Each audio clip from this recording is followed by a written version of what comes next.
বাংলাদেশে মরিচ একটি গুরুত্বপূর্ণ ফসল। এটি সারা বছরই চাষ করা যায়, তবে বর্ষাকালে চাষের জন্য একটি চ্যালেঞ্জিং সময়। অতিরিক্ত বৃষ্টি, জলাবদ্ধতা, রোগবালাই এবং কম সূর্যালোকের কারণে এই সময়ে মরিচের ফলন কমে যেতে পারে। তাই বর্ষাকালে মরিচের ফলন বাড়াতে কিছু বিশেষ কৌশল গ্রহণ করা প্রয়োজন। তারই ধারাবাহিকতায় আজকের এই এপিসোডে আলোচনা করব মাত্র 6টি কৌশল যদি আপনি অবলম্বন করতে পারেন, তাহলে এই বর্ষার সময় আপনি মরিচ চাষ করে লাভবান হতে পারবেন।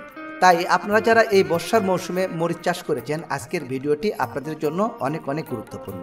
আমি মনে করি আজকের এই ভিডিওটি আপনি যদি প্রথম থেকে শেষ পর্যন্ত কন্টিনিউ করে দেখেন, তাহলে আপনি অনেক কিছু জানতে পারবেন। তো চলুন শুরু করি। সম্মানিত চাষি ভাইরা, বর্ষাকালে মরিচের ফলন বাড়াতে যে 6টি কৌশল গ্রহণ করা প্রয়োজন, তার মধ্যে 1 নম্বরে রয়েছে সঠিক জাত নির্বাচন। বর্ষাকালের জন্য রোগ প্রতিরোধী ও উচ্চ ফলনশীল জাত নির্বাচন করা খুবই গুরুত্বপূর্ণ। তার মধ্যে কিছু উচ্চ ফলনশীল জাত যেমন বিজলি প্লাস 2020, লঙ্কা 1820, সোনালী ইত্যাদি F1 অর্থাৎ হাইব্রিড উচ্চ ফলনশীল জাত নির্বাচন করতে হবে। এ রিলেটেড একটি ভিডিও অলরেডি আমাদের চ্যানেলে কিছুদিন আগে প্রচার করা আছে। আই বাটনে আমি লিঙ্কটি দিয়ে দিব, আপনি অবশ্যই ভিডিওটি দেখে নেবেন। আর 2 নম্বরে যেটি আসে সেটি হচ্ছে জমি প্রস্তুত ও উঁচু বেড তৈরি। দেখুন, এই বর্ষার সময় যেহেতু আপনি মরিচ চাষ করছেন, তাই জমি চাষ করার আগে ভালোভাবে মই দিয়ে সমান করে নিতে হবে। উঁচু বেড তৈরি করলে পানি জমে থাকবে না এবং গাছও পচে যাওয়ার আশঙ্কা কম থাকবে। আর এ সময় বেডের প্রস্থ হবে 1 থেকে 1.5 মিটার এবং গভীর নালা তৈরি করতে হবে, যাতে অতিরিক্ত পানি জমে না থাকে আর পানিগুলো তাড়াতাড়ি বের হয়ে যায়। 3 নম্বরে রয়েছে চারা রোপণ ও সময়। দেখুন, বর্ষার শুরুতেই জুন জুলাই এ মাসে আপনি যদি চারা রোপণ করেন, তাহলে গাছ প্রাথমিক পর্যায়ে এ সময় ভালোভাবে গড়ে ওঠে।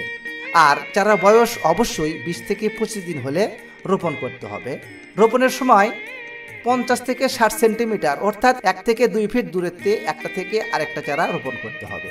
তার কারণ বর্ষার সময় গাছের ডালপালা অতিরিক্ত বেশি হয়, সেই জন্য একটু ফাঁকা করে রোপণ করা প্রয়োজন। 4 নম্বরে আসে সার ব্যবস্থাপনা। এ সময় আপনাকে কিন্তু জৈব সার বেশি দিতে হবে। আর জৈব সার হিসাবে গোবর সার বা ভার্মিকম্পোস্ট ব্যবহার করতে হবে। আর রাসায়নিক সারের ক্ষেত্রে প্রতি বিঘার জমির জন্য urea 50 KG, TSP 80 KG, MOP 40 KG. তবে এই সারগুলো কিন্তু একবারে প্রয়োগ করা যাবে না। এই সারগুলো 3টি ধাপে প্রয়োগ করতে হবে।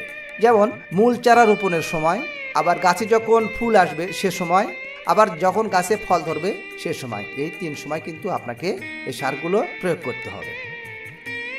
5 নম্বরে যেটি আসে রোগ ও পোকামাকড় দমন। এ সময় সাধারণত যে রোগগুলো হয় তার মধ্যে অন্যতম হলো মরিচ গাছের গোড়া পচা রোগ। আর এ রোগ হওয়ার কারণ হচ্ছে অতিরিক্ত বৃষ্টি হওয়ার কারণে মরিচের জমিতে যদি পানি অতিরিক্ত জমে থাকে, তাহলে এ রোগ বেশি হয়। এছাড়াও পাতা মরানো ভাইরাস, যেটাকে আমরা বলি লিপকাল ভাইরাস, এবং অ্যানথ্রাকনোজ, যেটা মরিচের দাগ পরে পচে যায়। এই রোগগুলো কিন্তু জমিতে আক্রমণ করার আগেই প্রথম থেকে সজাগ থাকতে হবে। প্রতিকার স্বরূপ আপনাকে যেগুলো করতে হবে তার মধ্যে যেমন রোগমুক্ত চারা রোপণ করতে হবে। আর গাছের গোড়া পচা রোগের জন্য আপনাকে যা করতে হবে, এ সময় যেন জমিতে অতিরিক্ত পানি জমে না থাকে তা নিষ্কাশন করতে হবে। আর যদি রোগ লেগে যায়, তাহলে সিকিউর অথবা নাটিভো প্রতি লিটার পানিতে 5 গ্রাম হারে ভালোভাবে মিশিয়ে গাছের গোড়া ধুয়ে দিতে হবে। এ সময় একটি জিনিস খেয়াল রাখবেন, সেটা হলো কখনো এই ঔষধগুলো পাতাতে স্প্রে করা যাবে না। আর পাতা মরানো রোগের জন্য রাসায়নিক কীটনাশক ইমিডাক্লোপিড গ্রুপের কীটনাশক 1/2 মিলি প্রতি লিটার পানিতে মিশিয়ে স্প্রে করতে হবে। আর অ্যানথ্রাকনোজ রোগের জন্য কপার অক্সাইড 2 গ্রাম প্রতি লিটার পানিতে মিশিয়ে স্প্রে করতে হবে। 6 নম্বরে যেটি আসে আগাছা ও গাছের যত্ন। দেখুন, এ সময় জমিতে অতিরিক্ত আগাছা জন্মায়, কারণ বর্ষার সময় সবসময় পানি হয় এবং কাদা থাকে এবং আগাছাগুলো বেশি জন্মায়। তাই প্রতি 15 দিন পর আগাছা পরিষ্কার করতে হবে। আগাছা পরিষ্কার না করলে সেখান থেকে রোগবালাই ও পোকামাকড় আক্রমণ বেশি হয়। তাই অবশ্যই আপনাকে নিয়মিত গাছের আগাছা পরিষ্কার করে দিতে হবে। এছাড়াও এ সময় মরিচে অতিরিক্ত ডালপালা হয়, আর এই অতিরিক্ত ডালপালা ছেটে দিলে আলো বাতাস চলাচল ভালো হয়, রোগবালাইয়ের প্রকোপ কমে।